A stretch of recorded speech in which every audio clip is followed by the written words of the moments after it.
नमस्कार दोस्तों, prepare IAS coaching के यूट्यूब पोर्टल पर आपका स्वागत है। आज हम करंट अफेयर्स की चर्चा करेंगे 12 और 13 जुलाई के सभी महत्वपूर्ण न्यूज़ जो जिनके स्रोत हिंदू, पीआईबी आदि हैं, उन पर चर्चा स्टार्ट करते हैं। तो पहली न्यूज़ जो है वो fairness of high skilled immigrant act है 2019 का, जिसको HR 1044 भी कहा जा रहा है।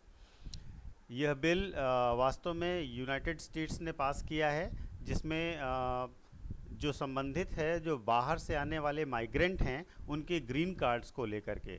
वास्तव में अभी तक अमेरिका में 7% कंट्री कैप है, 7% की लिमिट है जिस पर बाहर से आए हुए लोगों को वीज़ा दिया जाता है। बेसिकली ग्रीन कार्ड की बात हो रही है।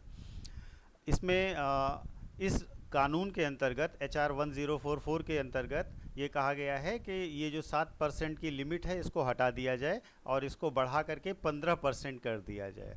ठीक है, तो यह महत्वपूर्ण है कि इससे भारतीयों को फ़ायदा होने की संभावना ज़्यादा है, क्योंकि इससे भारत में जो वर्किंग प्रोफेशनल्स हैं, जो बेसिकली साइंस, टेक्नोलॉजी और सर्विस सेक्टर से जुड़े हुए हाईटेक प्रोफेशनल्स हैं, उनको H1B वीज़ा मिलने में आसानी होगी और ज़्यादा ग्रीन कार्ड वे ले सकेंगे। ठीक है, तो यह पहली न्यूज़ है। दूसरी न्यूज़ है सिंगापुर से। सिंगापुर आपके लिए बहुत महत्वपूर्ण इसलिए हो जाता है क्योंकि इस समय विवाद चल रहा है आसपास के एरियाज़ में, इसलिए आपको सिंगापुर पर भी नज़र रखनी होगी। सिंगापुर में ली हैसन लुंग प्राइम मिनिस्टर बने हैं, चुने गए हैं, इलेक्शन हुआ था और इनकी पॉलिटिकल पार्टी का नाम है पीपुल्स एक्शन पार्टी। इस पार्टी ने जनरल इलेक्शंस में बहुमत प्राप्त किया है। 93 सीट्स पर इलेक्शन हुए थे, जिसमें से 83 सीट इन्होंने जीती है। ठीक है, ये अपने चौथे टर्म के लिए सिंगापुर के प्राइम मिनिस्टर बने हैं। अगली न्यूज़ पर आते हैं। अगली न्यूज़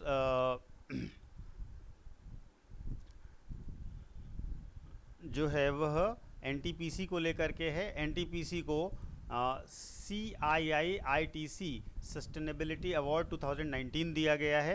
CII-ITC सस्टेनेबिलिटी अवार्ड जो है वह basically excellence in sustainability practices के लिए दिया जाता है और इसे भारत में सस्टेनेबल डेवलपमेंट और सस्टेनेबिलिटी रिकॉग्निशन का मोस्ट क्रेडिबल प्लेटफॉर्म माना जाता है। अगली न्यूज़ है रिजर्वेशन फॉर डिसेबल्ड, विकलांगों के लिए आरक्षण को लेकर के उच्चतम न्यायालय का निर्णय आया है, जिसमें उन्होंने डिसेबिलिटीज़ को, जो डिसेबल पर्सनस हैं, जो विकलांग पर्सन हैं, उनके लिए उनको सोशली बैकवर्ड माना है, उनको सोशली बैकवर्ड कंसीडर किया है और उन्हें जो सुविधाएं हैं, जो आरक्षण सुविधाएं हैं, वे लगभग शेड्यूल्ड कास्ट और शेड्यूल्ड ट्राइब की तरह ही देने का निर्णय अपहोल्ड किया है। वास्तव में 2012 में दिल्ली हाई कोर्ट ने इस संबंध में निर्णय दिया था और इसी निर्णय को सुप्रीम कोर्ट ने अपहेल्ड किया है, लागू किया है। अगला चाइना ईरान की मिलिट्री पार्टनरशिप को लेकर के न्यूज़ है।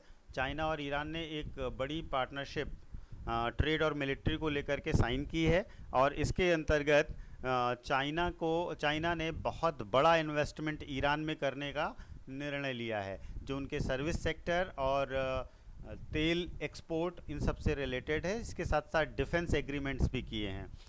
इसका महत्व इसलिए हो जाता है क्योंकि अमेरिकन प्रशासन, जो ट्रंप एडमिनिस्ट्रेशन है, वो वास्तव में न्यूक्लियर जो ईरान है उस पर बहुत सारे प्रतिबंध लगा रखे हैं उन्होंने, और इस प्रतिबंधों के दौर में अगर चाइना उनके साथ ट्रेड डील कर रहा है तो वास्तव में ये एक बहुत बड़ा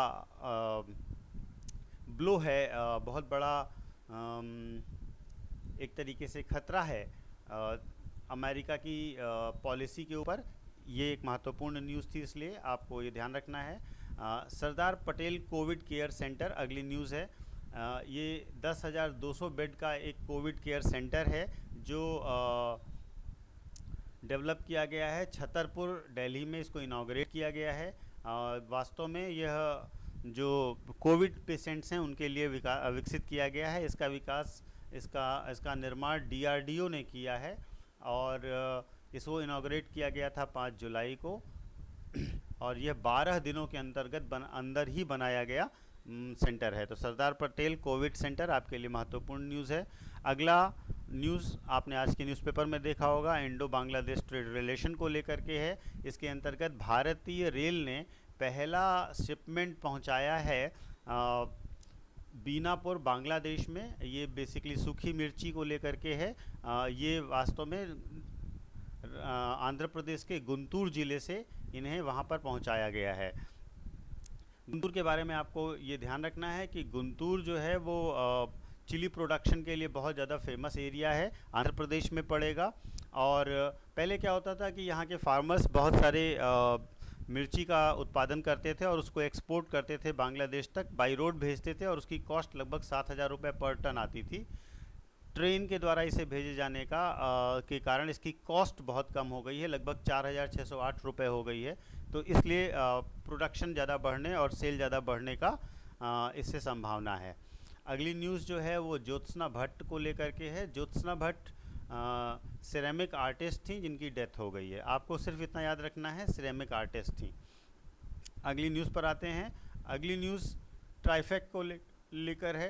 ट्राइफेक वास्तव में यूनाइटेड यूनियन जो साइंस एंड टेक्नोलॉजी मिनिस्ट्री है उसने एक वाइट पेपर जारी किया है, focused intervention for make in India post कोविड-19, इसको लेकर के। और इसके अंतर्गत technology information and forecasting and assessment council जो है उसने इसका निर्माण किया है, इस वाइट पेपर को बनाने में मदद की है। वाइट पेपर वो डॉक्यूमेंट होता है जिसमें गवर्नमेंट सारे फैक्ट्स को एक साथ प्रस्तुत करती है। तो ट्राइफेक का फुल फॉर्म आपको पता होना चाहिए, technology information forecasting and assessment council. और वास्तव में इसका न्यूज़ क्यों आया, क्योंकि इन्होंने एक वाइट पेपर तैयार किया है जिसको साइंस एंड टेक्नोलॉजी मिनिस्ट्री ने जारी किया है, जिसका टाइटल है focused interventions for make in India post कोविड-19। ट्राइफेक जो है ऑटोनोमस ऑर्गेनाइजेशन है, 1988 में बनी थी, साइंस एंड टेक्नोलॉजी डिपार्टमेंट के अंतर्गत ये काम करती है।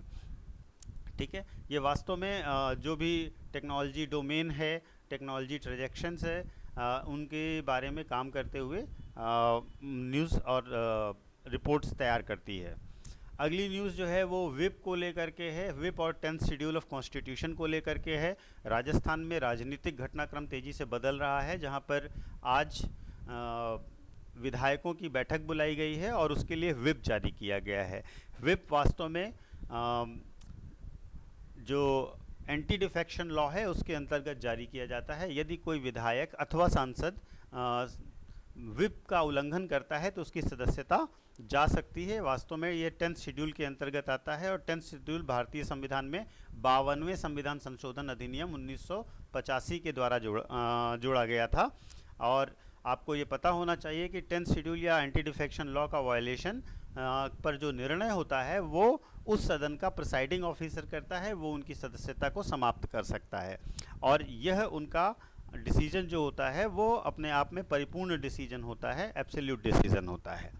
अगली जो न्यूज़ है वो LAQSHYA को लेकर के है, लक्ष्य को लेकर के है। भारत सरकार ने labour room quality improvement initiative नाम से एक योजना लॉन्च की है, जिसका एब्रीवेशन है LAQSHYA, लक्ष्य कह सकते हैं इसको।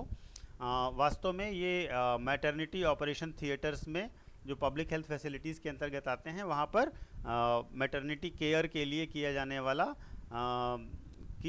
मैटरनिटी केयर के लिए प्रारंभ की गई। ठीक है, तो ये आज के 11 महत्वपूर्ण समाचार थे विभिन्न स्रोतों से, हिंदू और PIB आदि से। इसके बारे में आप लोग देख लीजिए। धन्यवाद।